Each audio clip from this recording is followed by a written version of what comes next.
Hello, everyone, and welcome once again to Lack of Focus, your second edition X-Wing podcast. I am your host, Ed Horn, and alongside me tonight, my partner in crime and gaming, one Mr. Chad Brown. Chad, how's it going, sir? Hey, everybody. And our producer extraordinaire in Canada, one Mr. Chris Sheriff. Chris, how's it going, sir?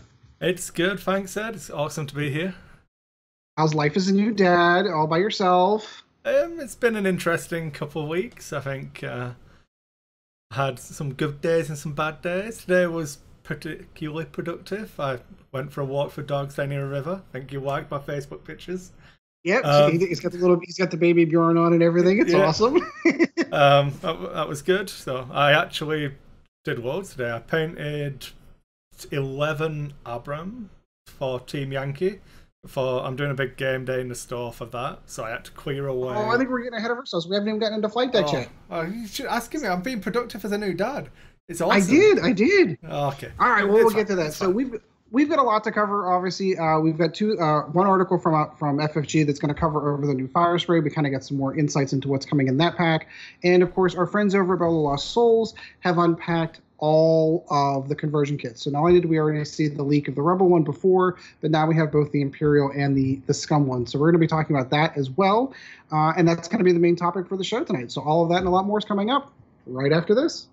All right, we're back with the flight deck take 2, and we're going to go ahead and let Chris go ahead and cover over all his stuff. We had a little bit of a power outage and some technical issues, but we're back, and we're going to let Chris talk about what he's been doing. So Chris, what have you been flying, my friend? So I ironed out some of the niggles with the two lists I spoke about last time. Decided that Krennic on the Decimator is better than the two Phantoms, because PS10... It's still two Phantoms in a PS10, PS11 meta. Kind of just crushes.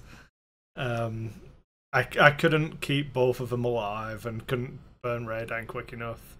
I'm still trying to figure out how Aaron Bonner did it. Like, I recognize it was still a Phantom heavy meta whenever he ran the two Phantoms and was still doing really well with it, but he's clearly that much better of a pilot than I am to have been able to keep him alive. Most people are. Yeah, well, yeah, that's true. That is true.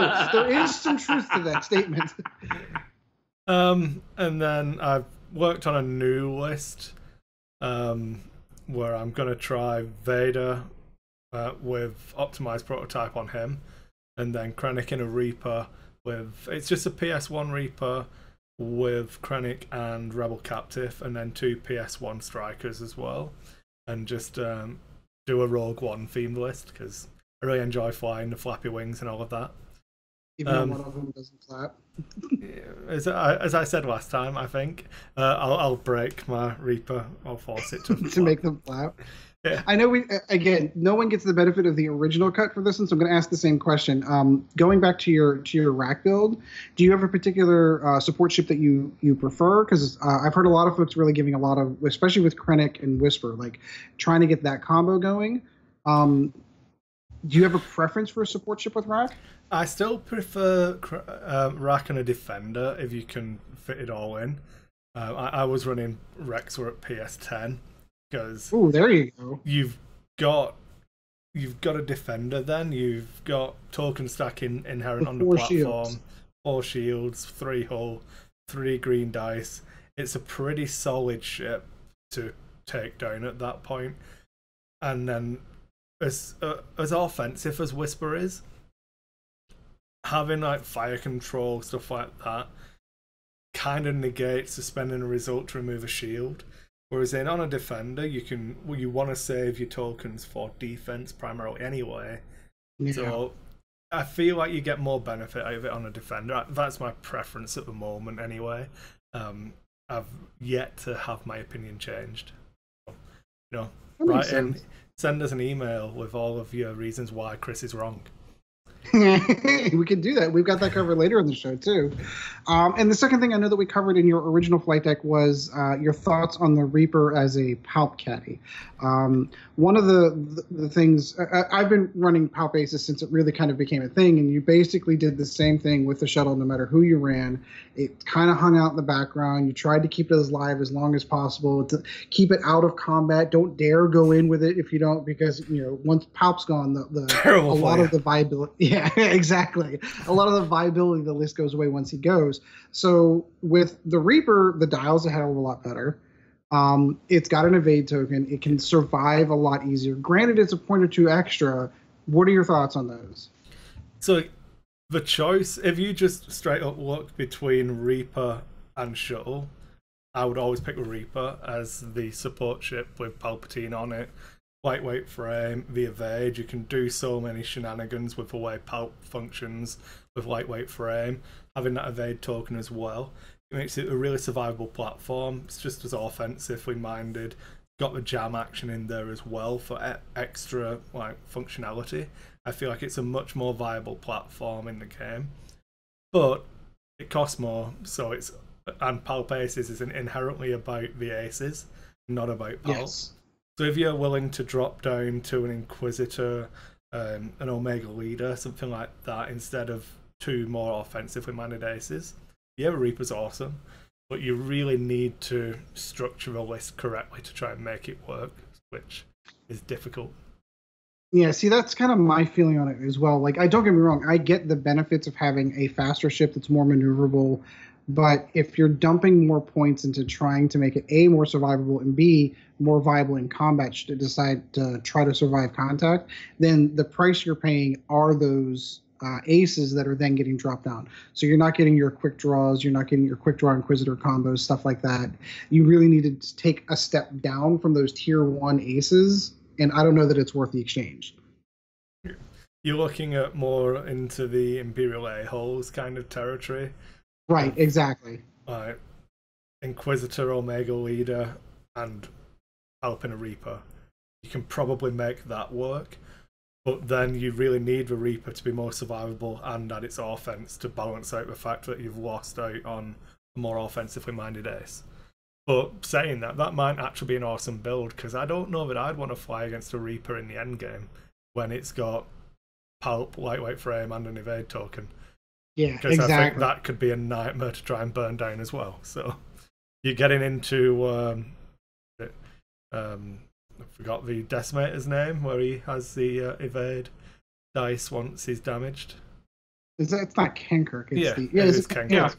Yeah, Ken Kirk, Izzard, and Palpatine kind of territory. Spoiler alert! He's on the cut list. He's on the cut list. Spoilers. Yeah.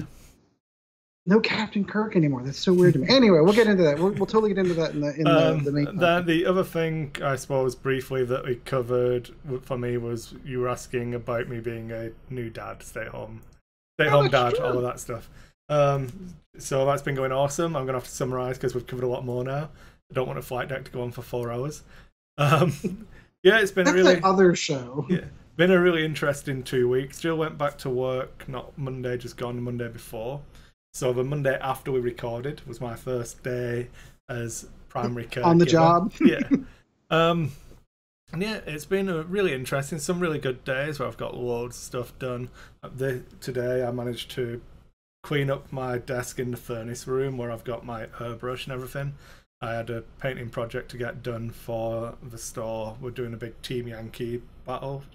Team Yankee, for people who don't know, is 1985 historical Cold War turns hot type game, and so I was painting some M1A1 Abrams in the NATO camo.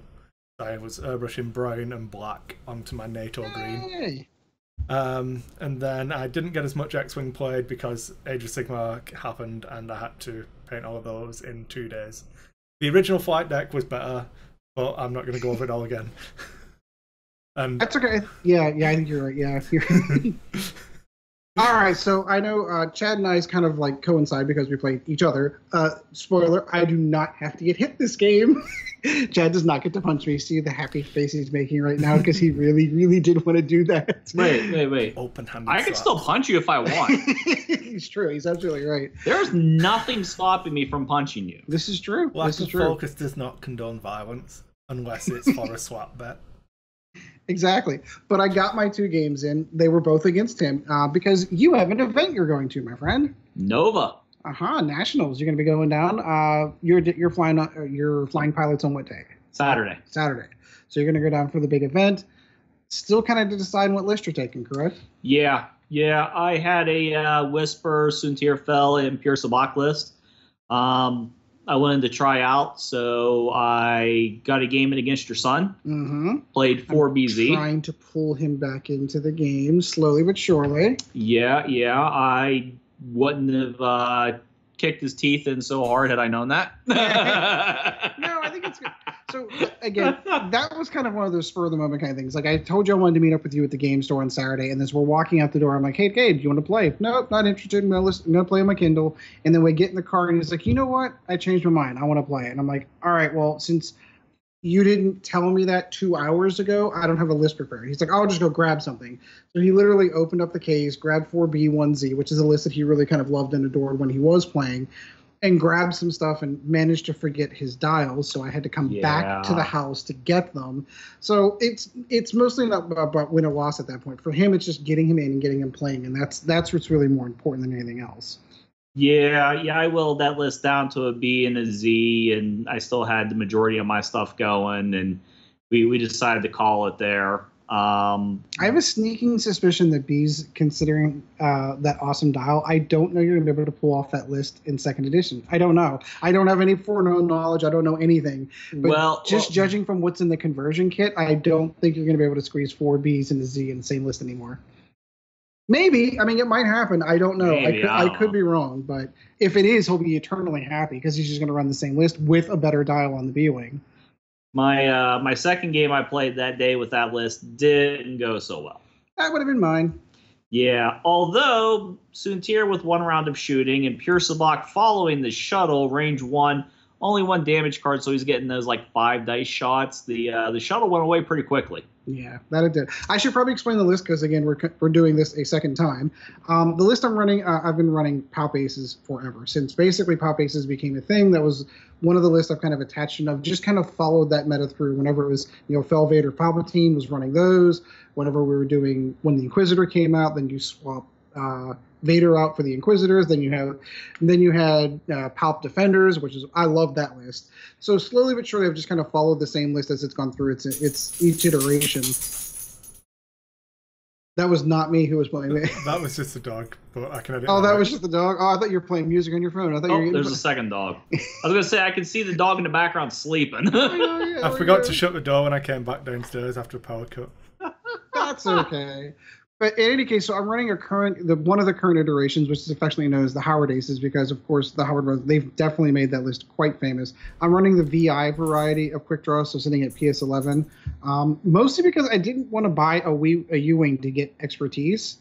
And since everything's going to go away anyway, I'm not really that disappointed that I didn't make that choice.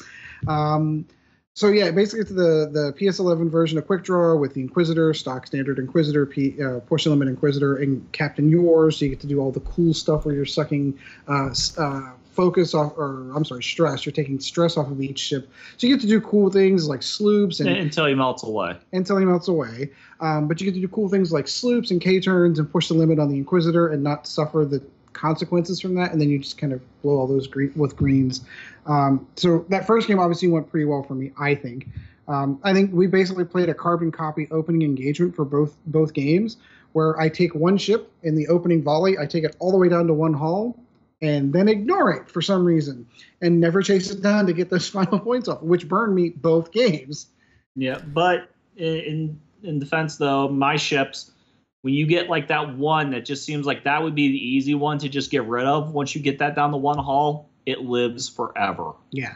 It's just your dice. No matter how many times I throw dice at it, so maybe that's the only time they work is when I have one hull. When you have one hull left, then you just cannot kill the only time you need it to work. Exactly. True. So yeah, that kind of sucked. We did get a second game in. That was just Tuesday. Yeah, that was just this past 2 days ago. Yep, and I flew a different list, whereas you flew the same list. Yeah, and again, so I'm for the record, I basically first edition X-Wing really I have no interest in. I have no interest anymore in the meta. I have no interest in knowing what's going on. But keep listening, folks. Yeah, second edition is the only thing that I'm really kind of wrap my head around. Don't get me wrong, I get that there are first edition competitive events right now to get second edition swag. There's a couple of cards that really kind of interest me, but nothing's out there that like I have to have, and I'm not One of the things I'm trying to, as I'm getting older, I'm trying to release as being the completest jerk that I usually am. Like, oh, I've got to have them all. Like, much older. Yeah. Be the Pokemon collector. Oh, I've got to have all the swag. Acrylic interests me and dice interests me, but beyond that, cards are cards. It's kind of cool to have them. I don't need them to play the game and feel cool to have them. It will be kind of cool to get the Vader from Nationals. I really do like. I'm a huge Vader fan of the pilot, so I have a list which is the Howard Aces that if anyone needs help practicing for an event that they're going to in first edition games, that's the list I fly. Otherwise, I'm going second edition. And the first list I plan to play in second edition is TIE Swarm. Now, granted, we don't know points yet, but what we do know is that the dial hasn't changed, and a lot of the pilot abilities, even though some of the names have changed, the abilities are pretty easy translations from first edition to second edition. So that's my practice second edition kind of list, is I want to fly TIE Swarm. But you're practicing for an event, so all I flew was the Howard Aces of the last two games.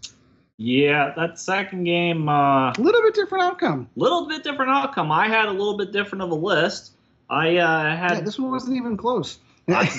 Not even close. No, I think there was only one ship that was the same ship, but different pilot. So yeah, I think in this one, I ran Rexler Brath with Twin Ion Engine Mark II, the TIE X7, and Expertise. Because when you got Expertise and you take that focus, it's like, hey, here comes that special ability. Yeah, and there's nothing cooler than having target lock and Expertise in the focus. It's so cool. Yeah. Unfortunately, I only got that to pop on your shuttle. But you get to pop enough times that you burned it down relatively quickly. Yeah. And then I also had Merrick Steel with the Twin Ion Engine Mark II, the TIE X7, and Calculation. Tier from Mark Steel and a Defender. Merrick Steer. You gotta learn names. I know. It's the ship he's supposed to be in. That's all I'm going to say. I know. So basically, with that one there, I put Calculation on him so I can spend that focus to change a focus result into a crit, because his is if you get the crit through in first edition, you get to look at the 3 cards and pick one. It's the same in second edition. So I wanted to, put the Calculation on there just to really get that in there in case, the target lock didn't, fully work for me. Yeah. And then I followed that up with a Royal Guard pilot for the TIE Interceptor with auto thrusters and adaptability. So I was able to kick it up to a 7. That ship there took 2 damage and then just kind of went out and around, and you kind of forgot all about him for a little while when you wanted to chase down Steel, yep, who I was kind of like flapping around in front of you like a wounded duck. Well, made the same mistake as I did the first game. While Rexler started picking apart everything else that was around them. I think if we played that game again, so I know I just said that I kept one list, but there's a second list I did hold on to, which is the Triple Defenders list, which is my girl Countess Ryad Visery and then a Delta Squadron, all of them running X7s. Ryad with PTL, doing the same things that Ryad did with PTL, and what's the other thing? The Twin Ion to give her the more greens, and then Visery doing Visery things with Juke. I think it would have been kind of cool to have some hot defender on defender action, and I think if we play that game again, that might be the list I run just for that. But yeah, no, so that one didn't go nearly as well. I made a myriad mistakes in that particular game, none of which, of course, excluding the fact that I had an opportunity to help to trigger Quick Draw's ability. And you did. On an untokened, and I decided not to because I was holding onto it for defense, and in retrospect that was a mistake, and it burned me because I could have killed a ship off the board, which would have changed which would have changed the entire game, and it just didn't happen. So he who hesitates does something. I'm not going to finish that sentence, but there was a couple turns there where I just for like about 3 or 4 turns straight just did a 4K. Yeah, you basically back and forth. It's like, you're just gonna keep sitting in this area. I'm just gonna keep 4K'ing and plucking you up from the sides. In my defense, though, like I did set up a nice little kill box where I was able to bring the Inquisitor. I brought the Inquisitor. I brought Quick Draw, and I had swung the shuttle around and put Merrick Steel, in a kill box. Where I had all 3 my ships firing at him, and I couldn't get him off the board. And when that happened, that's when the game was over. Because basically, I had sacrificed my shuttle, knowing, because at that point it was down to 2 hull, knew the shuttle was going to die. So I did all the cool tricks, had your pull off all of the stress, and said, he's going to go away. and then that didn't happen, and then the game was over. Yeah, it was a lot like watching that final game at Worlds, because the Inquisitor for a little while there just went out and over around this way and did nothing for several turns. Well, because again, I was trying to get a position back on where I wanted. I knew where I wanted to go. I just needed 2 turns to get them there.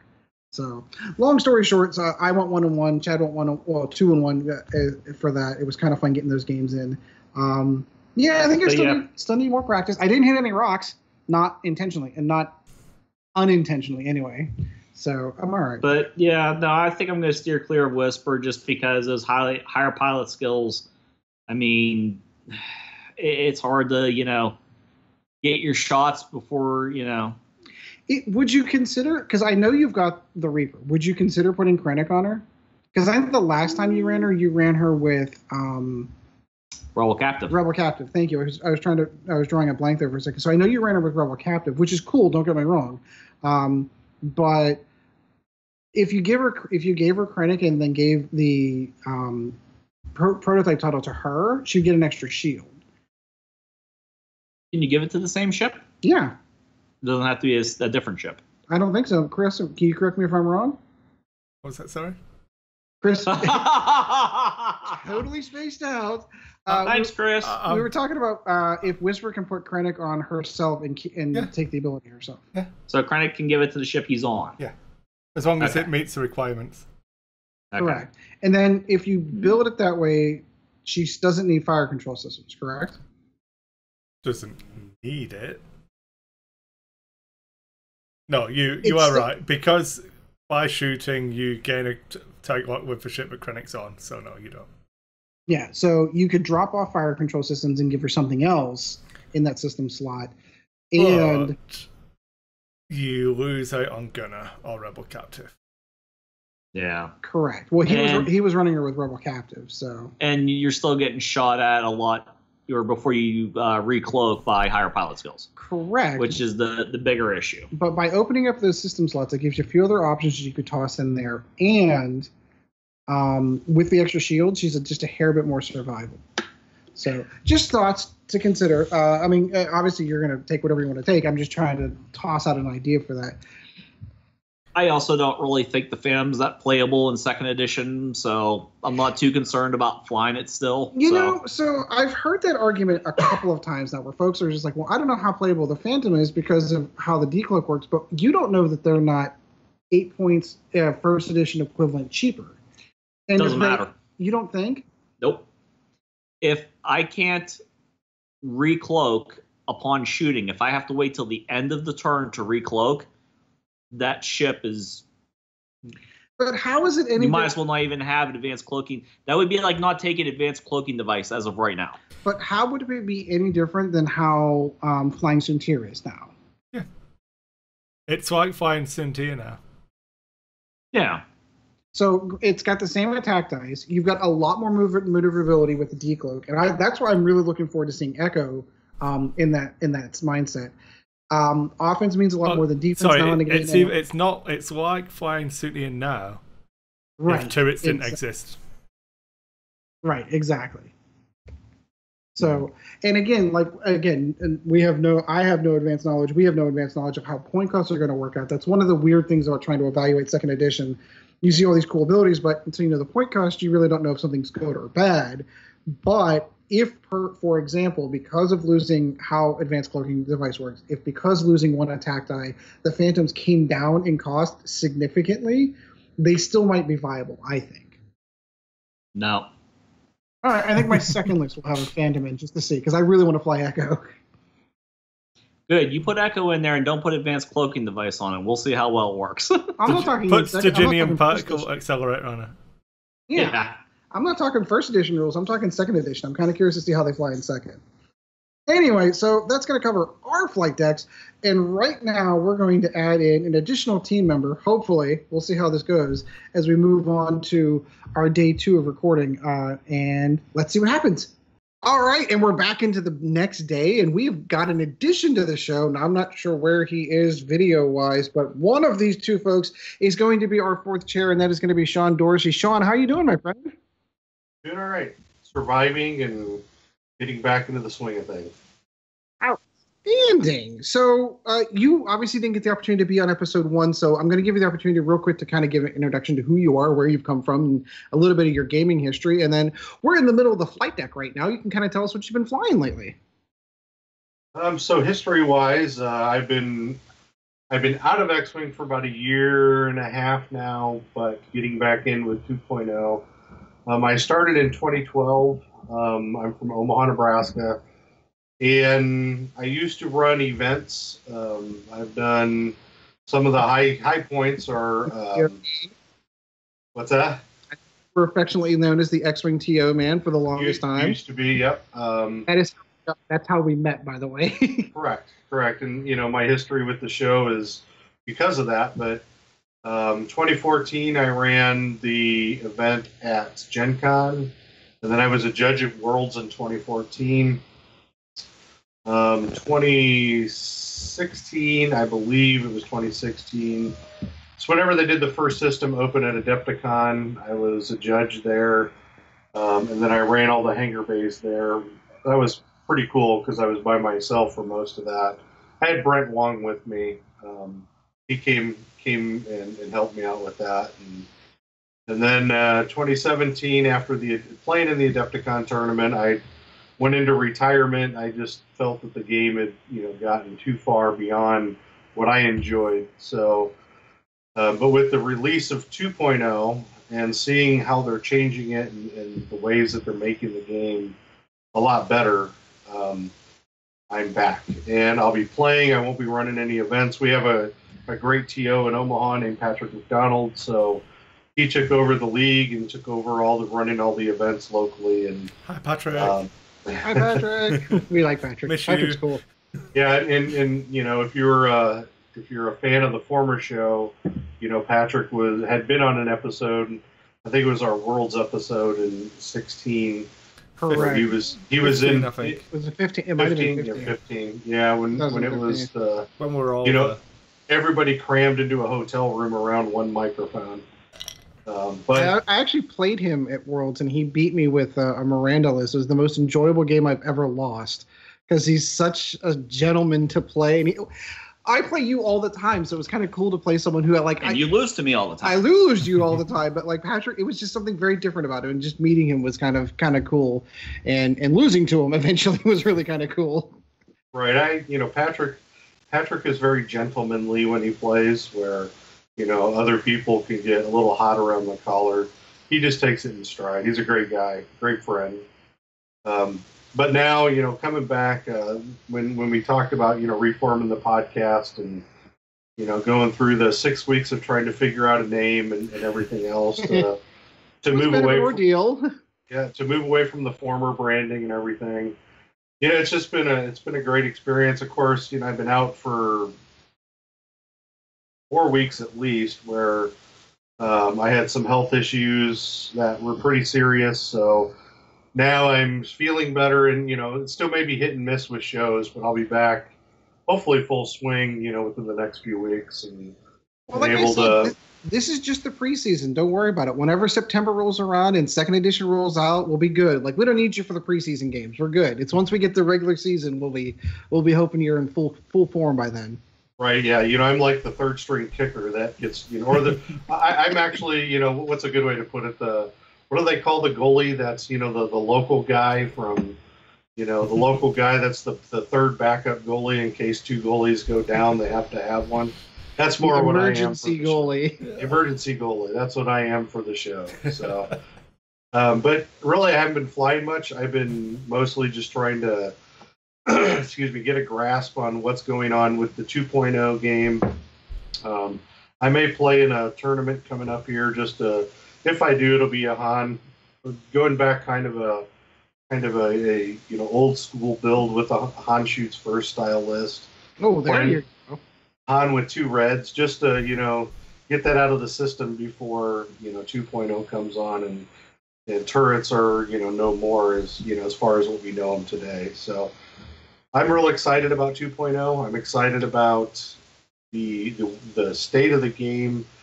I'm really enjoying the idea that We don't have to go out and buy every ship again. That's really cool.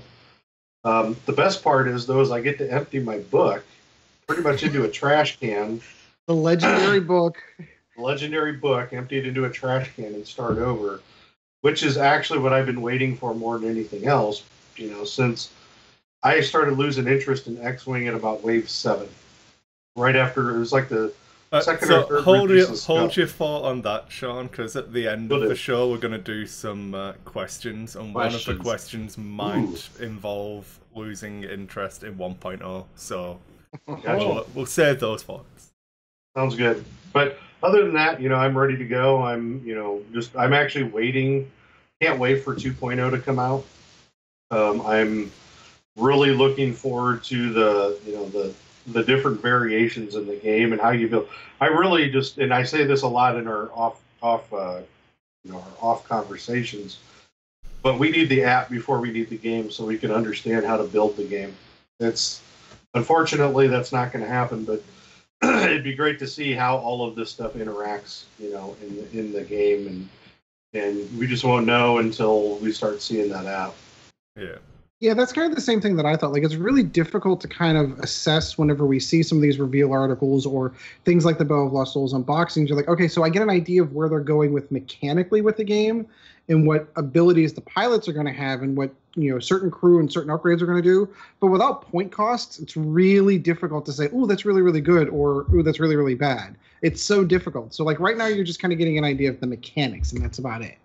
Right, and not being able to see how everything meshes, how pilots will mesh, because the example I give, which a lot of people don't, you used to be able to run, 3 ORS at one time, because there are 27 points, so that's that's easy, it's an easy way to play the game by putting things together. But now that the that's ORS, Outer Rim Smugglers, for those who don't remember. That's the low-end YT-1300. Correct. But now you see the ORS, as we spoke about in one of our pre-shows. The ORS is now a YT-1300. It's not an Outer Rim Smuggler anymore. It's actually can fight with the big boys now because it's got 3 attack dice. It's got the full hull and shields like Connor, the others did. But that tells me that I'm probably, and it has the engine upgrade built in, pretty much tells me now that I'm not going to be able to run 3 ORSs. And that's a difference in the game. You've got to now compare it to the Resistance one, is it? Resistance Sympathizer? Yeah. Yeah, I would agree. All right, well, let's kind of let's go ahead and break from that one then. That's going to end the flight deck. We're going to move on to a brief news because we're going to cover over the Slave 1 reveal, and then the main topic, of course, is going to be the Bell of Lost Souls videos that kind of came out and kind of revealed everything and put everything on the table. And all of that's coming up right after this. All right, we're back, and in the news, we're going to cover over a couple of pieces of news that have come out recently for second edition. Mostly, of course, we've got the Firespray article has been dropped and released. So they've revealed a few things that we didn't know prior to the Bell of Lost Souls video. Nothing super different from what we saw from the original reveals. I don't remember seeing anything specific that really jumped out to me. I did see we have the obviously titles that came out. I don't really see anything different that came out of this that we didn't already know. Chris, did you pick up anything that I missed on this one? Because a lot of the stuff I thought we'd already seen. It confirmed Eamon Azameen being in the game. Oh, that's true. I totally forgot about that. You're right. The titles were in there as well. It just gives us more information. I'm getting to a point now with obviously knowing FFG's model for how they do the articles, being like they do this is going to come and don't really tell you anything. Then as you're getting closer to release, they do this article, and then and you get a little peek behind the curtain. Yeah. And it's really formulaic, and like I say, I think after what feels like eternity, not in the bad way, it's not purgatory, just we've been doing this for a long time now. But yeah, I don't think there was anything massively exciting that people weren't expecting, especially like they ran fire sprays in the games at Worlds and stuff. So we've seen them on the table. We've seen them with the medium base. We've seen them with a new dial. And whilst it's an entirely new ship with all of those components coming together, I don't know that there's anything massive we need to cover off on it. One turn. Yeah, one hard turn. And so needed that. That changes that ship, in my opinion, from a floating fighter to a night fighter. You're now kind of almost in a B-wing. Number one, it's medium base now. So I was going to point that out too. The medium base makes that ship, I think more. I'm not going to say it's exactly, but it's more towards the B-wing spectrum than it is like the YT-1300 or whatever you want to compare it to spectrum.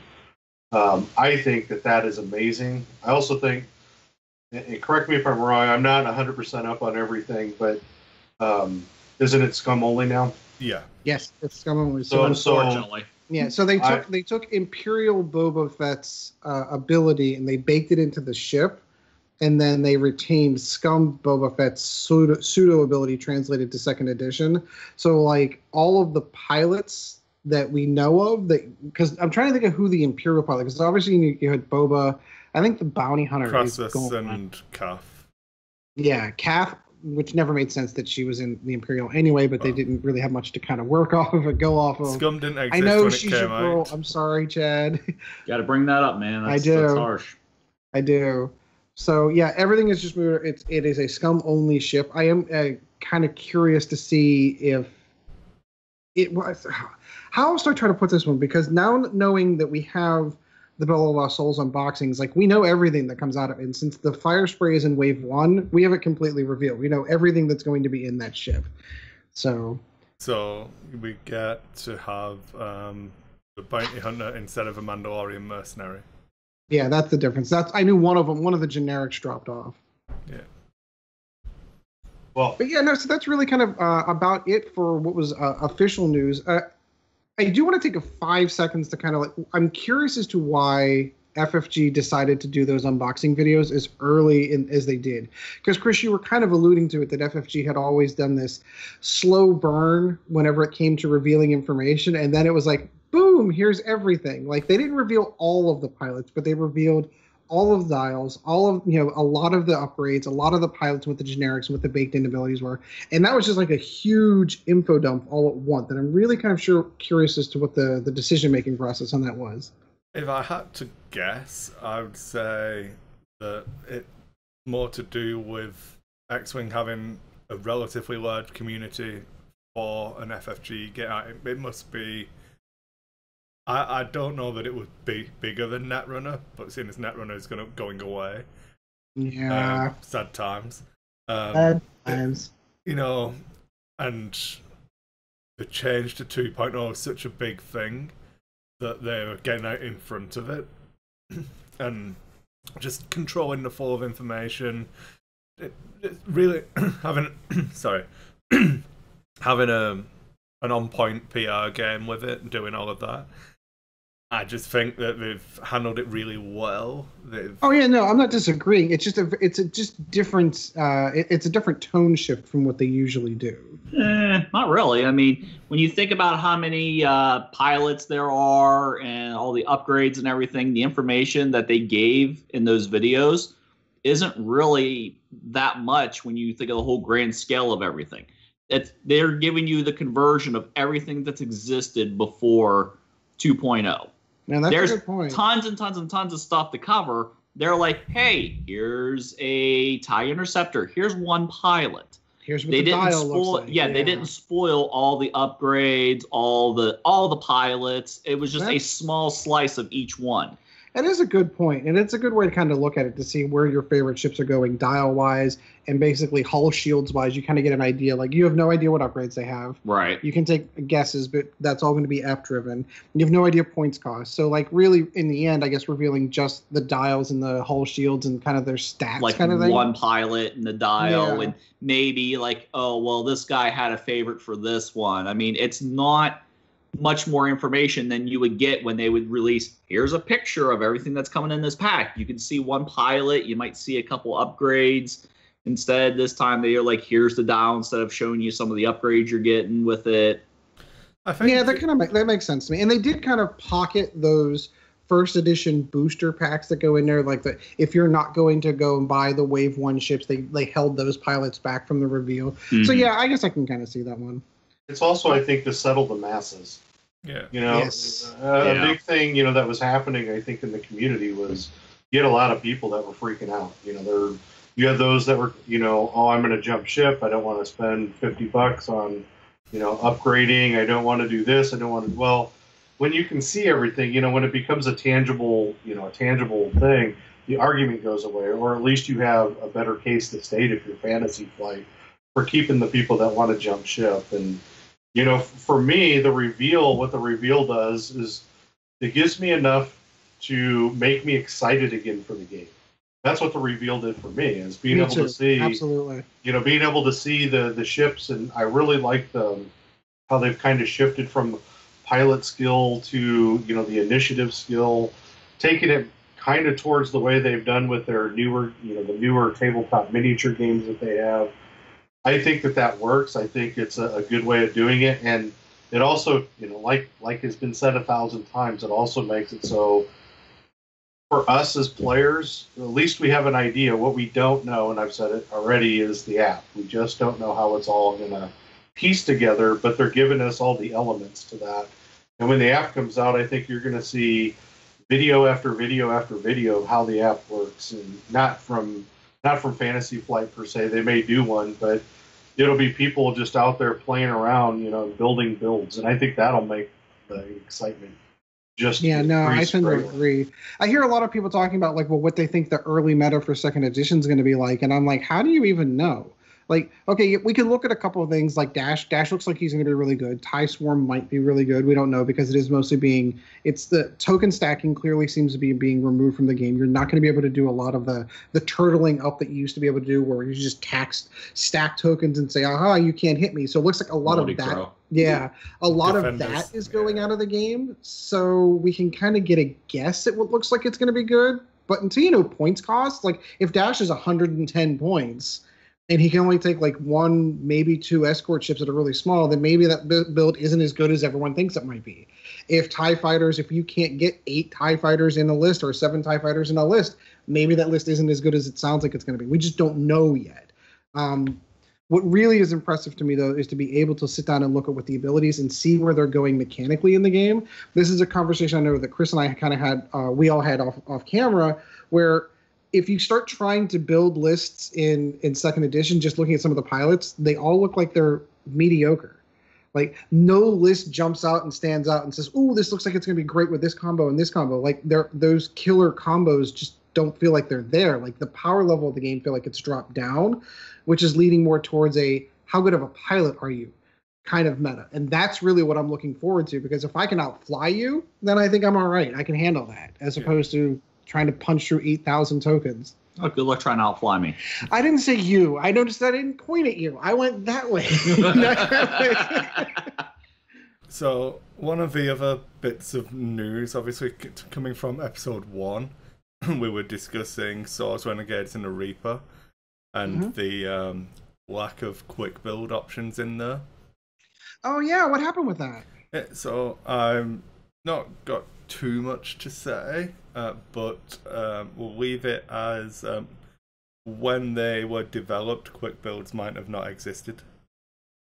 Oh, that makes sense. So maybe on the website, maybe there'll be something after the fact, but yeah, cardboard might not happen. Cardboard quick build might not happen at the moment. That makes sense to me. That's the right way to do it, and I totally get that. If that became like a last minute design concept and those things had already gone off to the printer, I can excuse it. As long as it's corrected when second edition comes out, I think we'll be okay. Because that was the one argument that those people are like, if I'm a kitchen player, kitchen table player, I don't really care about tournaments, I don't really care about the meta, I just want to play the games. How am I going to play the game if I don't know points costs? That was the answer to that problem was, oh, well, you can just use quick build cards, and those would work. And then the first release, quote unquote, for second edition, they don't have them. And it was kind of a weird situation. The other part in the news that we're going to cover, which is actually kind of our main topic, which we're not going to really dive too much for here in this section, is that our friends over at Bell of Lost Souls, of course, have revealed everything. All the cards proverbially are on the table now. They've opened every single conversion kit, and they've shown every single card, every single upgrade in those kits. So we're going to kind of cover over that in the main topic.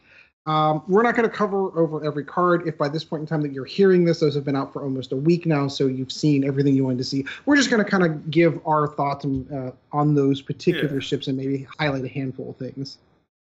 All right, we're back into the main topic. The main topic for conversation tonight is going to be the Bell of Lost Souls reveal episodes. Obviously, prior to, I think, did we cover them in episode 1 where they had already revealed all the Rebel stuff? I think that had been revealed in a couple other places too. I think we knew that there were spoilers for Rebels when they'd taken dodgy pictures, but I don't think we went too Oh, that's right. That's what it was.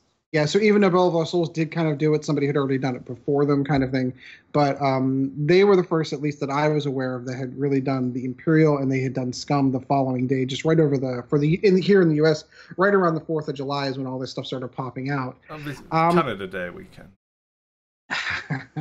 You don't celebrate the 4th, Chris, being British and everything? Happy Trader's Day? Happy Will Smith Day. We'll take it. We'll take that. So we're going to dive into some of the stuff, top level highlights and things that I noticed right off the bat. I feel like I've been talking forever, so I'm going to let everyone else kind of touch on theirs first. Sean, since we haven't really heard from you, anything that came out of those 2 reveals that you really wanted to kind of touch on and highlight? My big one is Oiken. Oiken is going to be a weird ship to play in. I mean, it's going to be a weird ship to defend against in the game. Because 0-2 kind of thing. Yeah, because it's the attack at range 0. You know, it's what does it say? You can perform primary attacks at range 0. Sort of like Arvel, quote unquote, was meant to kind of thing. So like it's an Imperial version of Arvel, except you're at range 1 with a Decimator. Right. But jamming stuff up with that big base is a lot easier, and obviously the Dauntless title as well. Right. Being able to perform an action after you partially execute a maneuver. The rotating being an action, so you can jam it up, keep moving your turret around to make sure you can shoot where you need to, and yeah, it's not the wrecking ball of run into people that it used to be, but there's lots of interesting things in there. Well, and this could be more dangerous too, if you think about it, because now you're rolling 4 dice, because you'd be at range 1 if that mechanic still exists. And the best part about it is, if people don't get, right, at least I think people aren't going to get right away, is that you can't shoot back at it. Yep. And so I think that's going to be the key for that ship. That's going to be the whole strategy with it. Is going to be ramming into them and then shooting them when they can't shoot back.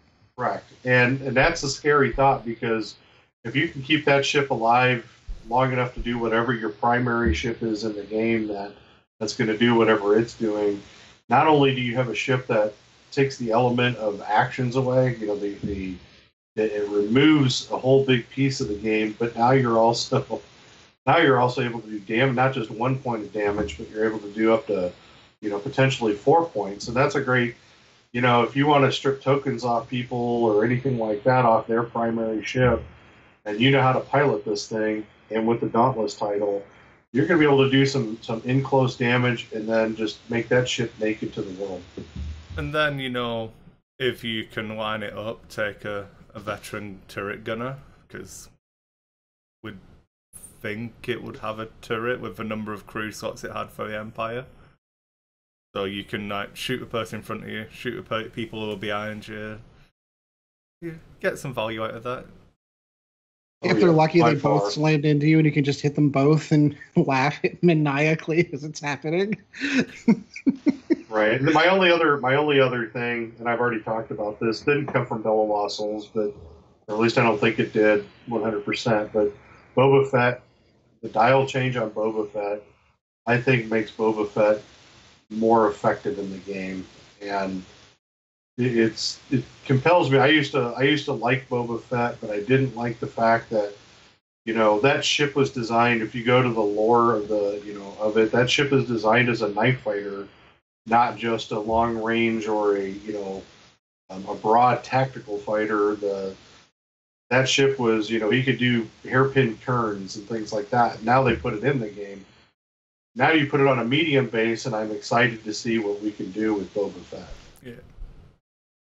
How do you feel about the loss of Captain Ken Kirk? Oh, I was just going to come on to, I think the not making the cut is just as telling as the people who did make the cut. So and hence the title of the show today. Yeah. Going through on the Decimator, seeing Sean picked it out to start with, we have Patrol Leader Icon and Shiranu missing Ken Kirk. I don't know so much that we're missing Ken Kirk as we are allowing you to run 2 patrol leaders with only having to purchase 1 conversion kit. Because if you think of the way the conversion kits are structured, the actual cardboard themselves is what you're talking about. The actual ship cards. Yeah, me and Sean were chatting about this while we were waiting for you to get on, Ed. Windows updates. If you want to have 4 of them in the way the current cardboard is formatted, so you've got Icon, Patrol Leader, Shiranu, Ken Kirk, or whatever. So they're on Patrol Leader and Shiranu are on 1 piece of cardboard. Then, if you want to run 2 patrol leaders, you need to put either an extra piece of cardboard in there, or make people buy an extra conversion kit. Seeing as the ship isn't out in Wave 1, it's the conversion kit only. The only way to do it would be to buy conversion kits to get it. It feels a bit dirty. Whereas in this way, I feel like you can do Rear Admiral Shiranu and a patrol leader, Captain Icon and a patrol leader. So you can run your 2 and that kind of makes sense. Well, because you're going to find, and this is some of the stuff that we're going to notice when we start going through, because when we get to some of the other ships, you're going to find that ships had a lot of pilots. They took the generic with the EPT and kind of dropped that one off so that they can all have the same, so it shortens the number there. And there are plenty of named pilots that got dropped off, and I really believe that that's most of the reason for it. You do have those naysayers out there that are like, oh, well, now I've got to buy the TIE Interceptor because, X pilot or Y pilot isn't here in the game. There's only 2 TIE Interceptor pilots, but there's 13 TIE fighter pilots. So they said they did say that for Wave 1, you don't have to buy any new ships. Correct, and I think that's the key point that folks are missing. You don't have to buy any new ships. You can just buy conversion packs. They've thrown in that extra baggie of the Wave 1 ships into each conversion pack. So if you look at an X-Wing, we've got Wedge, Thane, Luke, Jack, Kubel, Garvin, Levan, Biggs, Red Squadron Veteran, Blue Squadron Escort, 2 Tubes, and the Cavern Angel Zealot. I'm tired now. I'm just tired. That's a lot of X-Wing pilots. Yeah. So obviously you've got the carryover of Source Renegades in there. So yeah, there are a veteran box for them already, effectively. Effectively, yeah. We don't even know if they're going to exist in 2.0. There's no, they're not redoing paint schemes or anything as far as we know. Then you compare that to the Interceptor. You've got Sutnia Fel, Turfania, Saber Squadron Ace, Alpha Squadron Pilot. And then that's it. Yeah. That's it. 4 pilots. Whereas before, I forget how many Interceptor pilots there were because they had gone. You had Alphas, Avengers, Sabers, and Royal Guards as 4 generics. Correct. There's now only 4 pilots. But the difference there, though, comes in that you had a whole kit that was put out that was for Interceptors. Yeah. So you're going to, when you look at it, we don't know. One thing we don't know is if in the future they're going to go back to those kits, like we had with the Imperials and the Rebels, where it's just focusing on ships. Now, I'm hoping not, because they don't have to fix ships. Hopefully they can do all of that in the app. But one thing I'm looking at, and I may have a little bit different take on it, is that I think we're going to see some of the missing, not all, but some of the missing pilots coming out when they release the Wave 2. You know, if we start seeing, you know, let's just say that they do put out a V249 out in the world as an upgrade ship, well, you're going to get more pilots. Maybe Ken Kirk's in there. You know, as a business model, that's a smart way of doing it, because if people want these other pilots, they're going to go out and buy the ships. If you're like me and have 1,000 ships, I may not do that right off the bat. I may wait and see or borrow or do something to that effect. And if I like it, then I'll go out, I'll buy the new ship and, you know, have a 7th BT-49, and things like that. The big one for me, obviously, keeping it on the Interceptor as a specific example.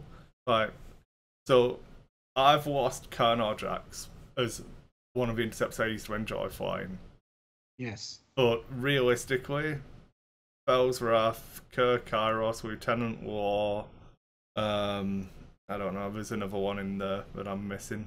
Did anybody ever fly them anyway? Being gone is irrelevant.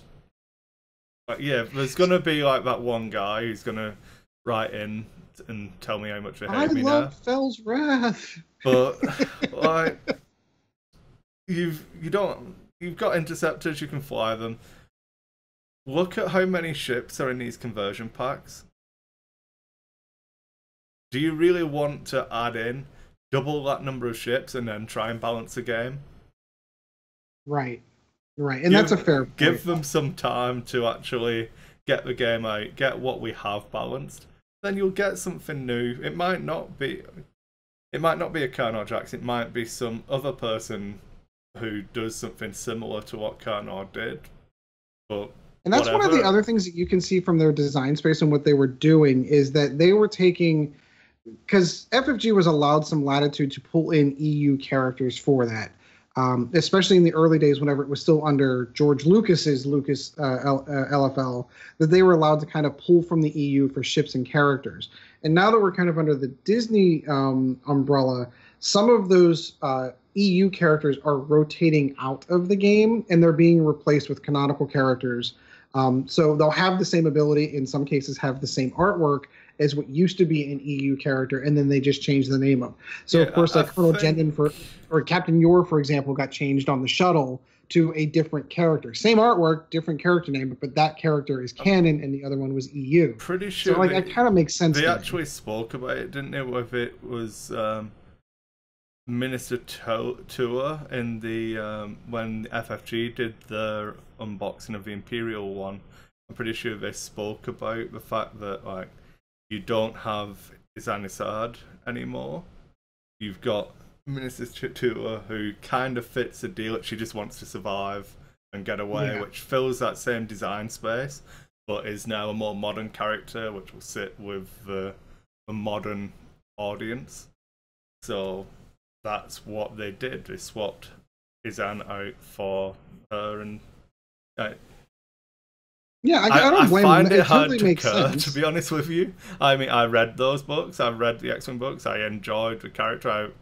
When Iceheart was introduced, it was it's pretty cool. No, she's not in it. I don't know that I'm sad at all. The functionality is still in the game. So if in your head canon you want to cross out that name and write Izanissard on your card, do whatever. Right. if people get mad because their favorite, pilot isn't in there, the pilot's probably in there. Just like you said, it's just a different pilot name potentially. Yeah. Or, the mechanic on your favorite pilot may change completely. It may be a situation where the inherent ability from PTL became the inherent ability in the ship itself. I really enjoy what they're doing with this, but I hope people are patient with this type of stuff. These small little minute changes that they're making, because I understand. Exactly what you guys have said. The game is going from LFL pre-Disney to LFL post-Disney, and it doesn't really matter how they do it. It's just how you implement your game now as a player. How do you implement your game compared to how you used to in the past? And The min-maxing, I think, is going to become a limited factor, which may get some of the players or may take some of the players out of the game, but it may bring more in because, like we talked about earlier, the token stacking of the game was the thing that pushed me away from the game. Being able to completely min-max everything to where you did very little in the game. You didn't even fly in the game anymore. You just lined yourself up and did, it's kind of like the jousting in the beginning of 1.0, where then it became lack of jousting and lack of any pilot skill. It became about the alpha strike or lining up for bombs or doing those things. This game is going to be different. It's going to be so cool with new pilots, which is what I enjoy. Having names. Stepping on questions at the end of a show again, Sean. He's really good for that. I'm probably going to do that. Hey, remember, I'm the guy that was in the back room till the goalie got hurt. So that's true. I have no idea what the game plan is. It's okay. So for me, one of the ships I want. Yeah, we'll put a pin on that one. We'll come back to that one. One of the ships I want to highlight, I know I had sent a picture to our group chat, which I'm pulling up now, is we have all of the TIE Fighter pilots revealed now. For me, this is one of the first lists that I started playing when I started playing the game. When I came into the game, Wave 2, Wave 3, TIE Swarm was kind of it. So How Runner has been one of my favorite pilots since I started playing the game. And for all intents and purposes, her effect is still the same. It's even better because it now affects her. And we have all of the TIE Fighter pilots revealed. It looks like a lot of the... Do you mean the TIE/LN fighter? Yeah, the LN fighter. So, and I get, just checking. Yeah, I understand the need for distinction on that one because we're going to start seeing like titles or upgrades or stuff like that that kind of go along with that. But just looking at the TIE Fighters, I think you really kind of get an idea of where they're going design-wise with the Imperial side of the game. How they're all designed to kind of fly in formation. They're designed to be helping each other out as a group, and one pilot helps out all the others, and that they're better as a swarm. That's the X-Wing that I remember. That's the X-Wing that really pulled me into the game. My first games playing was 7 TIE Fighters and How Runner and Backstabber and a whole bunch of academies and Obsidian Squadrons. Those were my first early tournaments, my first early games of this. And that's how I learned how to play X-Wing. And that's how, literally, honestly, that is my intention going into 2nd edition, is to just grab that same list or something similar. And it looks like it's going to be even cooler. Like, you can see all of these cool abilities and how they're going to bounce off each other and how they're going to work. You've got ones that are adding evades. You've got ones that are adding rerolls. You've got a whole bunch of them that can add additional attack dice. The only thing I will note, which I thought was kind of odd, is I don't know if anyone else picked up on it because I love the TIE Fighter as much as I do. They shifted around artwork. And I'm not sure why they did that. So I get some of the ones where they took Dark Curse out of the game and they put Iden in the game and they gave Iden Dark Curse as artwork. Okay, fine, I can accept that. But they have pilots that are still in the game and they shifted it with artwork from other pilots that are in the game. They've also shifted abilities of certain pilots. And they did, yeah. So Wampa lost his ability, but they gave Wampa's ability to another PS4, to Initiative 4 pilot that does effectively the same thing. And so for me, I was able to look across the table and you could see the artwork across the table because I'm old and I have bad eyes. You could look at the artwork and go, okay, I know the pilot you have. So that for the first couple of weeks of playing 2nd edition is going to throw me off because all the pilots are different now. Not all of them, but there are some that are just going to throw me off. I felt really bad when we were talking about this because I honestly find it so hard to cut. It's nitpicky for me. I'm the only one. I admit. I'm sorry. I don't even take cards to a store. If I'm playing a store championship or something now, I'll take the cards. But generally, I don't even get the cards out of the box anymore. I just print out my list, go put my shield tokens on the printed list, or physically on the paper itself. And whatever, man. I enjoy all the alternate arts and stuff like that, but I enjoy them for the art piece. A name that matches it. I don't care. I don't care. It works for me. To each their own. I get it. I understand. For me, it's just I'm not saying that you're wrong, Ed, but I just don't care. I'm not saying out loud that you're wrong, but you're wrong. That's really what I'm trying to say here. You are entirely correct. They did move some art around, and you will find it affecting your game. I'm sure there are many, many other freaks of nature, just like yourself, who won't be able to play X-Wing anymore because 2 TIE Fighters have got different artwork. I didn't say I wouldn't be able to play. I just said it's going to throw me off for a couple of weeks until I get used to the new artwork changes. That's it. That's all I said. He couldn't really play to begin with, so. I was waiting. I thought I'd set you up for that one, Chad. I was surprised you didn't jump on it sooner. Such an easy target. I know. Sorry. Like most of the ships. Love you. That's okay. Oh, but I mean, if you really do take a look at these pilots, there's 13 pilots. Oh, I'm sorry, Chad. You were going to go ahead. Why don't you go ahead? Because I'm going to lovingly look at TIE Fighter pilots while you're talking. Go ahead. That's fine. I was going to point out Wampa, for example, somebody that TIE pilot I enjoyed flying and everything, and they basically flushed him down the toilet.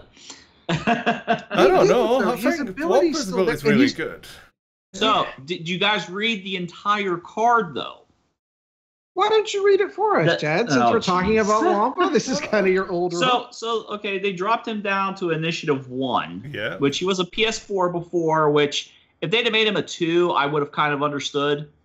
But anyhow, so like he now has, while you perform an attack, you may spend 1 charge to roll 1 additional attack die. Yeah. Okay, so he gets the 1 charge, but being at that Initiative 1. If you finish reading the card, it says, after defending, lose 1 charge. So when you're going all the way at the end, if somebody's like, oh, well, I'm just going to take a cheap shot to keep him from getting that additional attack die, so his ability's gone. Well, something to think about with that is that makes you pilot him better. Don't put him in a position. Now you're in the game where you're not putting him in a position to be shot at. I would go, Sean. I'd say up there with, I will put him in a position to get attacked. Right. I agree too, because it becomes a target. Do you want to shoot at my PS1 TIE Fighter? Right. Or do you want to shoot my Decimator? Or Howl Runner, or whomever else you have out there. The other thing, think about this, Chad. Now he's a PS1, so his point cost can't be, more than probably, whatever the conversion is, but in 1.0, a 13 or a 14-point TIE Fighter. Yeah, so if we're running on academies being 24, being like 26 to 27 points. And that's a guesstimate. Right.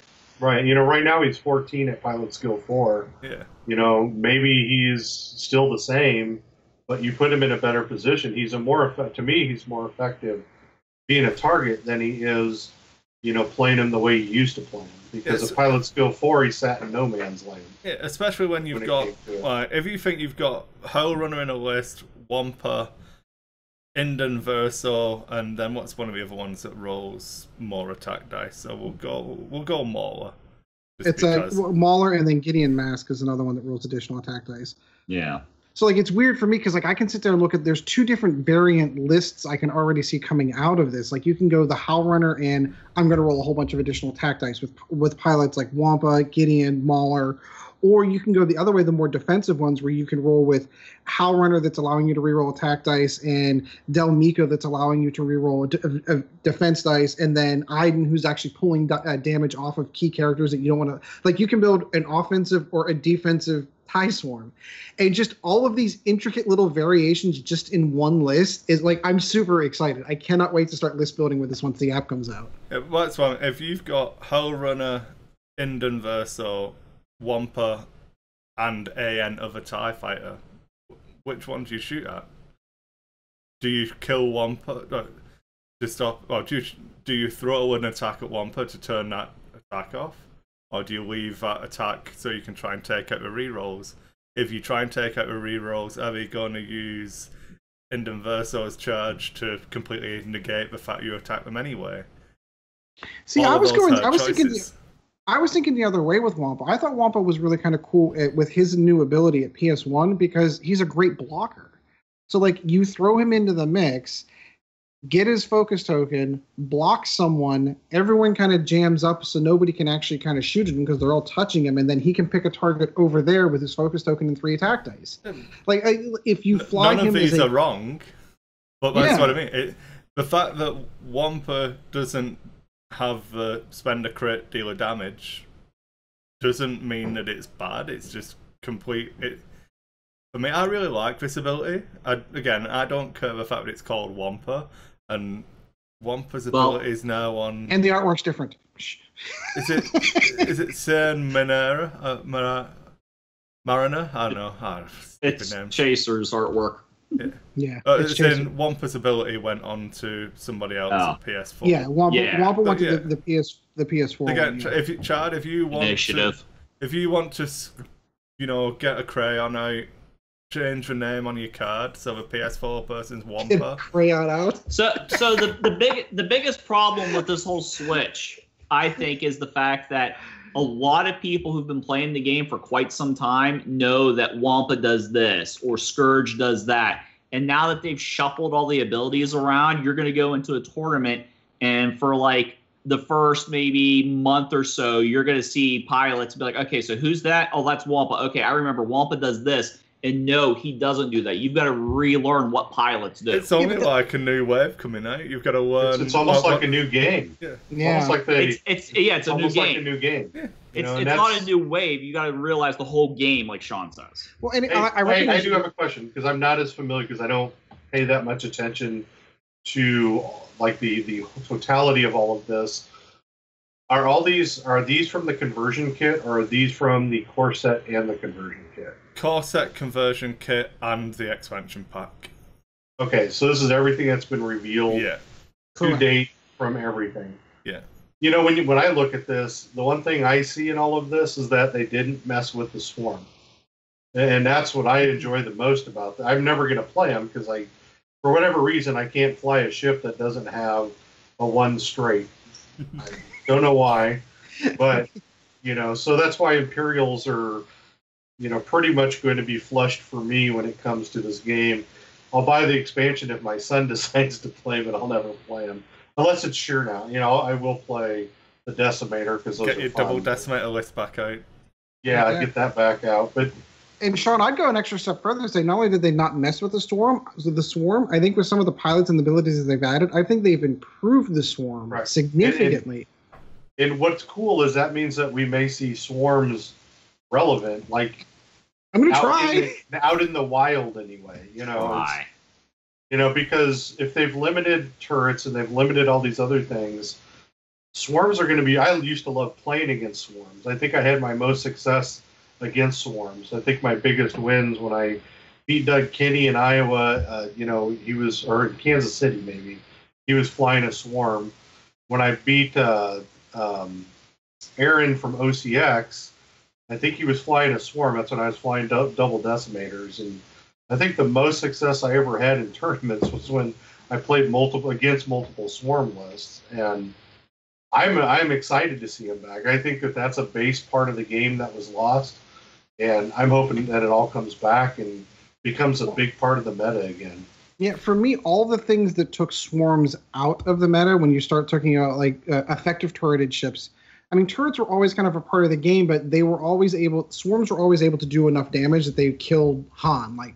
So that was always the big counter. Why did nobody run Han until the Phantom came out? Well, because swarms would burn that ship down. Sure, you might kill one, but the other 6 would burn the ship down to almost nothing. So things like TLTs are not going to be in the game anymore. You're not going to have harpoon missiles anymore. You're going to have the ability, if I can squeeze over here, your turret doesn't shoot me and I still shoot you. So it brings the piloting ability of piloting a swarm back in. I think they're still going to kind of suffer from some of the same other issues that they've always been inherent with, but because of only having the 2 attack dice, but without token stacking being in the game, and I'm just going to throw dice at you and just blow tokens off and not actually do anything, now damage is going to stick. And even from a 2 attack dice, this goes back to my original argument that we had the conversation with Whisper. I recognized that Whisper went from 4 attack dice to 3, but damage is going to stick more than it did before because the token stacking is not part of the game anymore. So having all of those 2 attack dice ships, all those red dice rolling out there, you're going to blow something up. And that's really what took swarms out of the game before that I'm hoping brings them back. So I think the Interceptor was my big takeaway from it. Obviously the loss of so many of the pilots, and covering it off of Sean, obviously with the Decimator as well, losing a pilot. I think there's quite a few that have done that. In Scum, I think the G1A is down to 3 pilots. And yeah, that's another one. So the Gans, was it the Gans Feynman is gone? Yeah. No, the Gans Feynman's still there. Oh, that's the one that's left. Yeah. So they've got the one generic one. It's where we've gone down to 1 generic, and 2 named, so you can run 2 generics, and it's quite obviously just to cut down on the amount of cardboard we need to put in. I wouldn't panic. I'm sure those will be some of the first ships to get looked at and redone, maybe, possibly. So one of the things I intend to do for next episode is I want to do analysis of the number of pilots and where they are at initiative bids. Because I kept looking as I was going through all of these. I saw a lot of pilots that used to be like 8s and 7s in first edition that got dropped down to 4s and 5s. And I'm kind of curious to see what the population of pilots look like at Initiative 6 and Initiative 5 and how many of them really are out there. And I think you're going to find that a bulk of those pilots are from the 4 down, meaning that those pilots at 5 and 6 really are going to be something special in the game. I'm really looking forward to it. Another interesting one, if you look at it, at the choices they made to allow you to fly multiple generics, the ones where they've obviously taken the option the other way. So a Jump Master has 4 pilots still. Correct. So if you want to fly triple jumps... Oh, if you want to do the 3 generics, oh, that stinks. 3 conversion kits for you, my friend. Or at least until wave whatever, whenever they come out. Or, again, find someone that doesn't own a Jump Master, doesn't want to own one, and would trade you one. Yeah, obviously a bit tongue-in-cheek, but just like that kind of mindset. When you look at it with those goggles on, of choices they've made.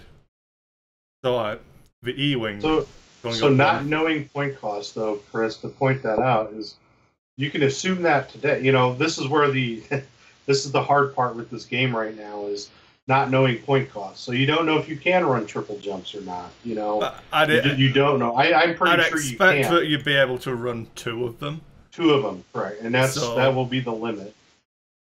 You know, that's the way that I see the game right now. You may be able to if they're generics, but I'm sure the generic will be knocked down pretty heavily from what it was before. I can't remember if we said this on air or not, but I don't think... I've changed my thinking on the conversion packs, whereas I did originally think that it was... A conversion pack was everything you could fly in 200 points. I feel like it's more of a... This is what people will probably fly in 200 points. So there are going to be corner cases where if you want to fly multiple contracted scouts, you are screwed. You've got to buy multiple conversion kits or, you know, aftermarket sales or whatever. But I don't really or borrow from friends. Yeah. But I don't really see that being a giant problem, to be honest. No, and a lot of the people I see complaining about the conversion kits needing to buy multiples, be creative with what you're doing. You know, you don't need to fork out $50 just for one ship. You know, let's be realistic about it and not overreact. And let's look at aftermarket will exist. You know, buying the cards, there'll be an aftermarket. There'll be people that sell stuff just because I only own 10 of the ships that are in there, so I bought the kit. I'm going to make my money back. Look for that type of stuff. You know, but wait until the app comes out so you know exactly what you need. If you're buying a Gen Con coming up, wait till the app comes out so you know what direction. That's a good point. I think we should probably move on to that as a good speculation point of the game's going to get early release at Gen Con. Do you think they're going to put the app out? No. Because I'd like them to. Like the geeky gamer guy for me, that would give us 2 weeks to kind of start doing list building and before you make any purchases, kind of thing. My reason why, though, and this is simple, is because they're going to come out with the cards that put the list together.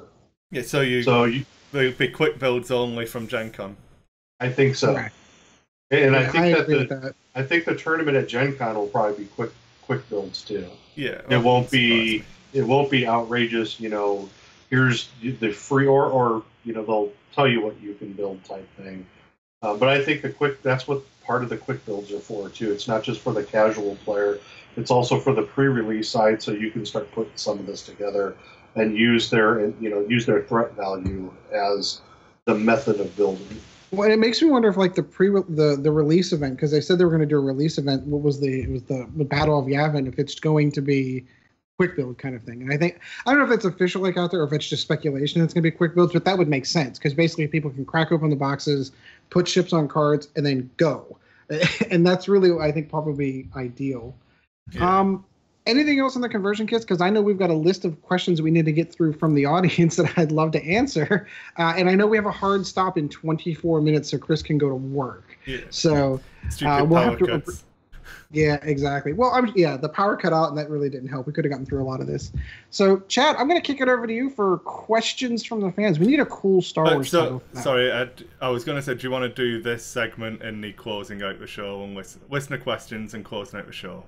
Yeah, no, we can do that. That absolutely works. Yeah, all right. So we're going to move on to closing out the show and listener questions, and we'll come up with some cool Star Wars-y name for next episode right after this. All right, we're back. We're going to close out the show. This has been our first episode with most of the cast all in one location. Hopefully, next episode 3, we'll be able to all get together if Sean's health is permitting.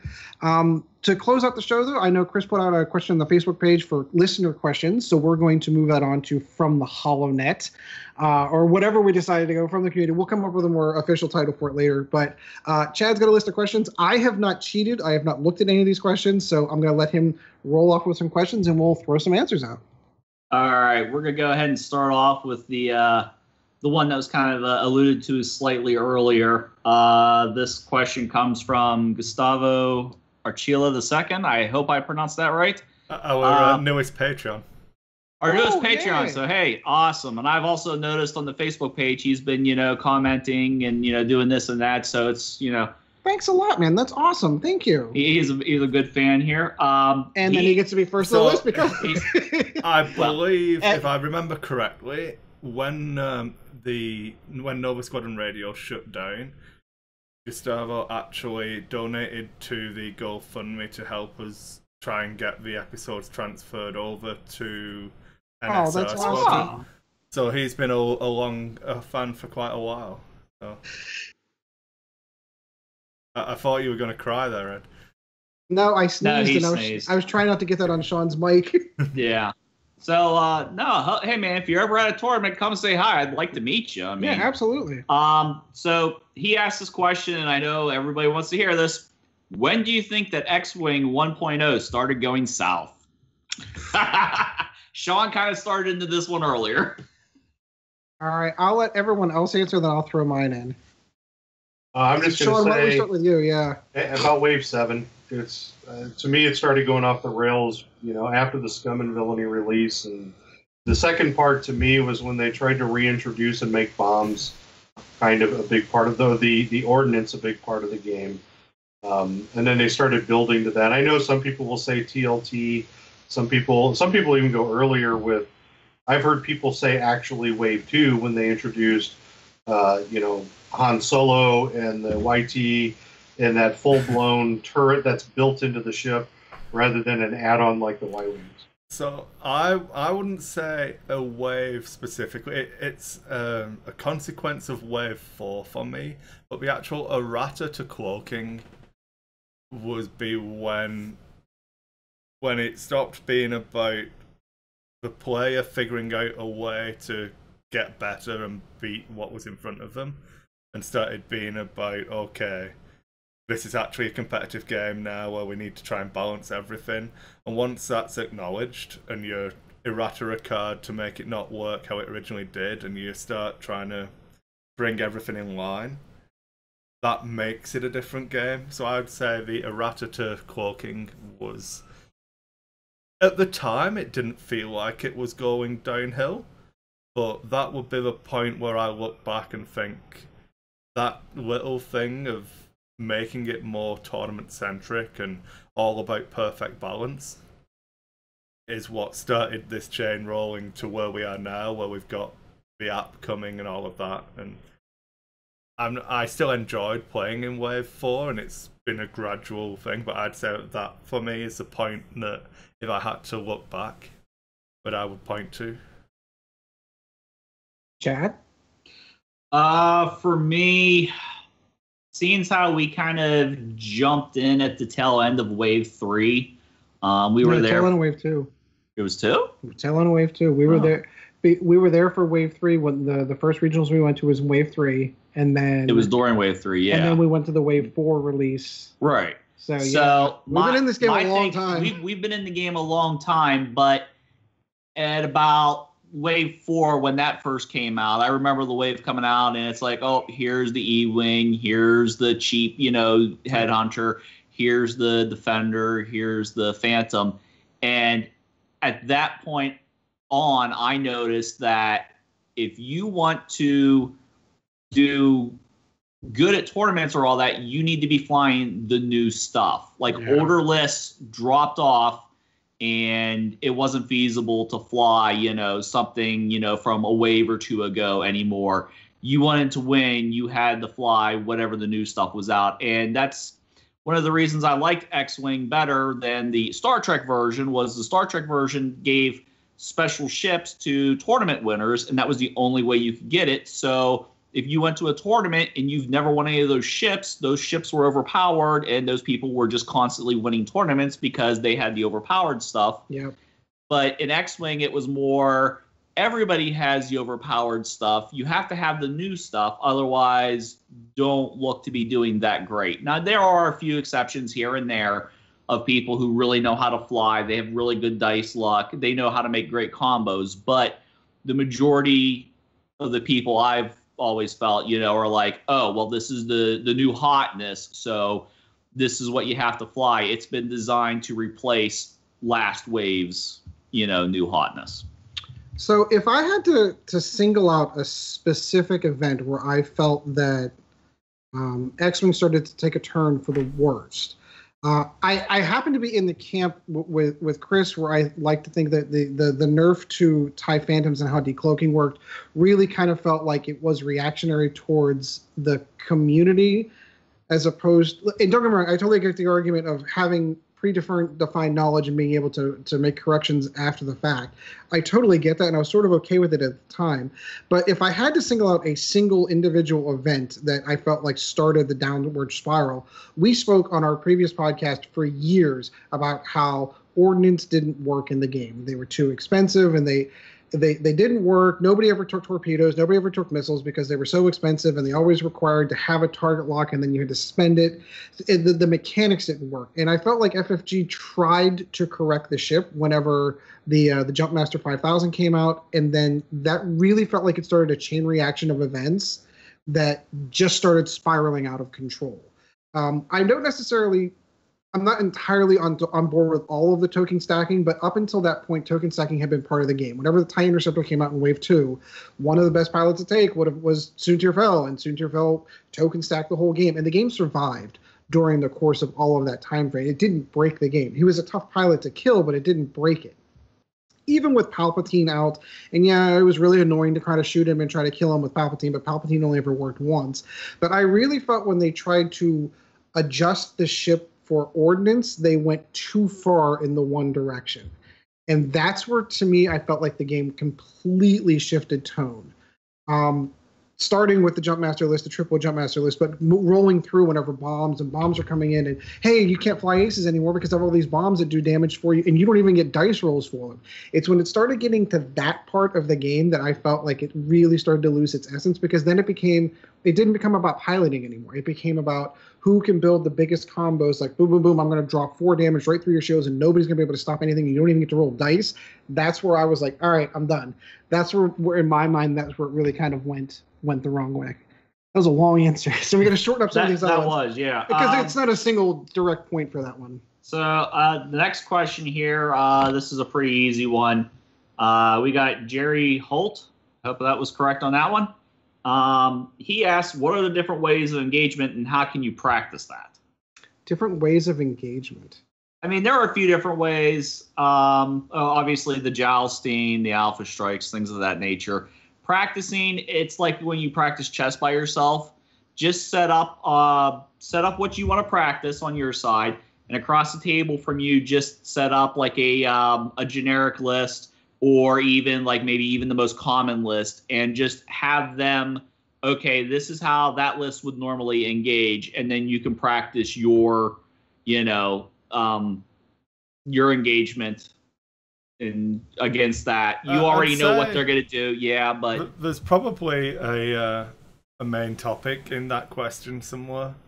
But we could all we might have. We could all take that away and have some things about different engagements and stuff, because I think that's quite a deep question as well. Yeah, that's a pretty. So Jerry, that's a fantastic question. We're gonna steal that for next episode and actually make a topic out of it. Yeah, Jerry. That's a great question. That is a good question. Because there's no simple answer to that one, I don't think. I think one thing to add to that real quick is it's just what's your play style. Yeah, and that's the other part to it. Yeah, absolutely. Yeah. Let's see here. Here we go. This will be a super quick one here. Scott, is that Weasel? Yeah. Weasel. Okay. He goes, have you ever heard of the tragedy of Darth Plagueis the Wise? Yes or no? I have, and the fact that he's not Snoke is really kind of still annoys me. Where would I hear this story? It's not a story which I would tell. Or Ed, is he Snoke? Oh, there's so much crap I'm hearing about what they're going to try to do with Episode 9 that Disney's trying to correct the ship with this new one. I'm such a Star Wars nerd. I'm going to end up going to see it, and I just wanted to. And I recognize there are people that love The Last Jedi, and good on you. I'm old and crotchety and get off my lawn, and I hated it. Not my Skywalker. Oh dear. All right. Here's one. We got Rick Octon. Just simply states, Soontir fell with a question mark and says thanks. Yes, he's an interceptor pilot for the Empire, and he will be in the game. I think the correct answer to Soontir fell is in fact Soontir fell. I believe. Yeah, I think it's more inclined to the fact that his ability has changed from what it used to be. That he's not going to be the. I feel like we're getting trolled by crates. Yeah. The correct answer to Soontir fell question mark is Soontir fell full stop. All right, next. So, we got another person here, Bruno Laviguier. I've seen him posting a lot of stuff. Don't know if I pronounced that one right. I know he was asking a lot of questions when we did our mock episodes and all that, asking about us. He says, do you think you have what it takes to be the Alpha X-Wing Intergalactic Lore Master 2000 until defeated? So that would be an invitation, I assume, to challenge Zach Matthews to an X-Wing quiz on Bruno's podcast. Is it on an X-Wing quiz? Are we talking first ed or second ed? I don't know. You'd have to get in touch with Bruno. I think we should try that out. Zach is the current Alpha X-Wing Intergalactic War Master 2000 champion. And that sounds like a challenge. Can we take it as a podcast? Can I phone a friend? I think you've got to have a one and done. I think it sounds like a challenge. I think one of us needs to go through and accept that challenge. Have fun with that. I will. I think I might. I'm probably going to get crushed, but I mean, if we're talking like, I feel like I'm talking like, if I pick like 1981 to 88 baseball, then I'm totally going to rock that. If we talk wave 1s to wave 10, I'm totally going to rock that question. We get beyond that, and I'm a little bit shaky. All right. Nothing else? There are, but we've got 10 minutes before Chris has to go, so let's go ahead and... All right, well, then what we'll do is we'll take... I will save questions that weren't asked, and we'll put up, once again, any other questions for the next episode, because when we get into our, we're recording this at night and we could just ramble on for hours, we might be able to read a few more. We'll just prioritize our Patreon questions. It's okay. There you go. There you go. But no, in all true honesty, we did ask questions. We'd like to get answers to you, but we are in a hard stop time because Chris actually has to go to work. So Chris, you're sick. Call off. So I am going to thank everyone for joining us again. Sean, fantastic to have you on the show. Super happy you're feeling better today. Always good to talk to you, my friend. Yeah, hopefully I'll be back, on a more permanent basis. We'll see.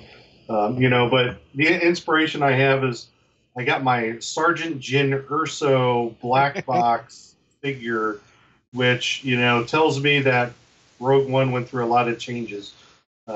So, straight on that, I have my, and this is something that will probably piss a lot of people. I also have my Cassian Andor Funko Pop, so inspired there. But this is my favorite, is my Rose, my troll.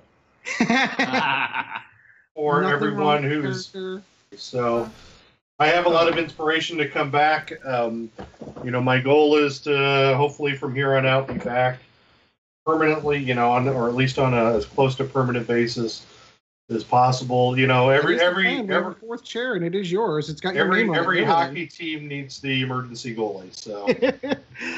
Chris, always a pleasure, my friend. I know we have a couple of things we want to touch over. I know Chad's got some other stuff that he's going to hit on, but anything else that you want to talk about that isn't in those notes that he's got in front of him?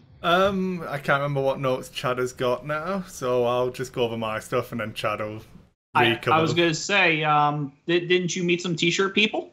Yeah, so we do have an episode sponsor for this episode. So it is offworlddesigns.com. It'll be linked in the show notes if you're listening to a podcast. If you're watching the YouTube video, it's been scrolling underneath me with a coupon code for 20% off.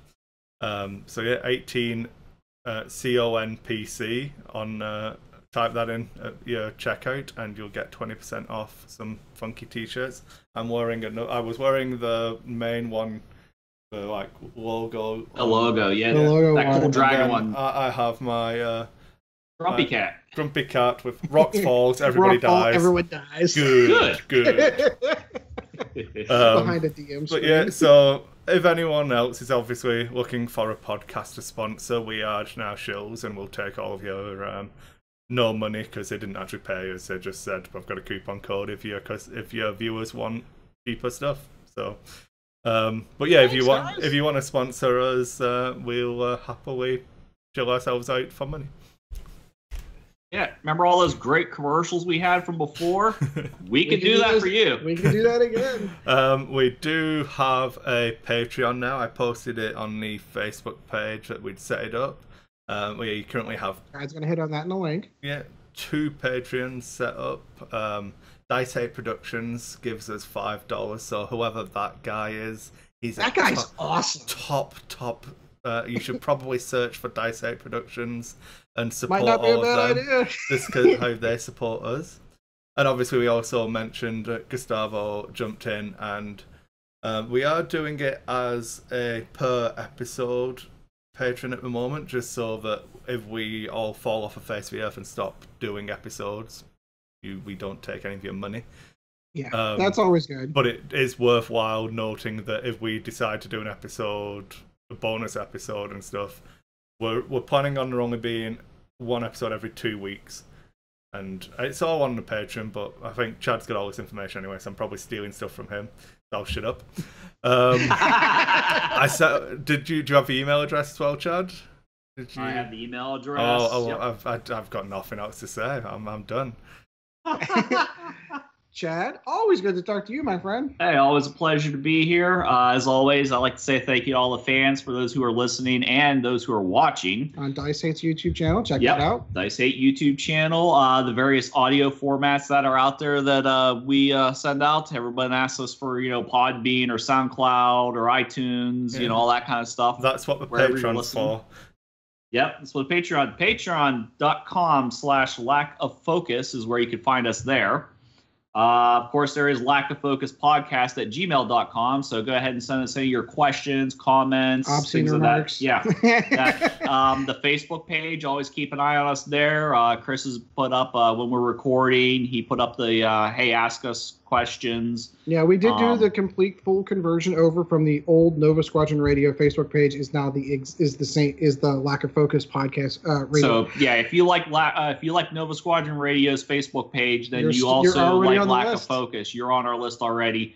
If you didn't like it before, hey, give us a like now. That'd be awesome. We've gotten 30-some new likes in the last couple of weeks, so we were gaining some traction on that. So we appreciate that, guys, and that's the easiest way to get a hold of us. Yep, yeah. And those watching us on YouTube, of course, you got to do the typical YouTube, like, share, subscribe kind of thing, going on wherever the buttons are at. And we're not really sure where the configuration is. I think he's up in the upper left hand, so like's going to be down there somewhere.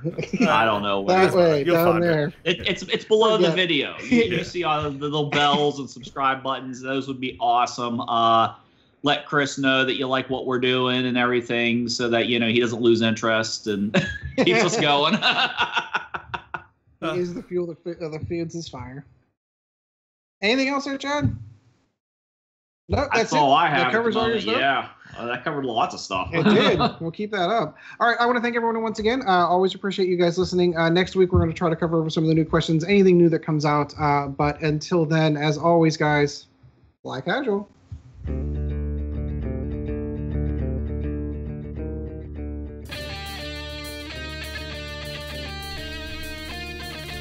Thank you once again for joining the Lack of Focus X-Wing podcast. Check out Dice Hate Productions for all the latest episodes, and we'll be looking forward to seeing you again next episode.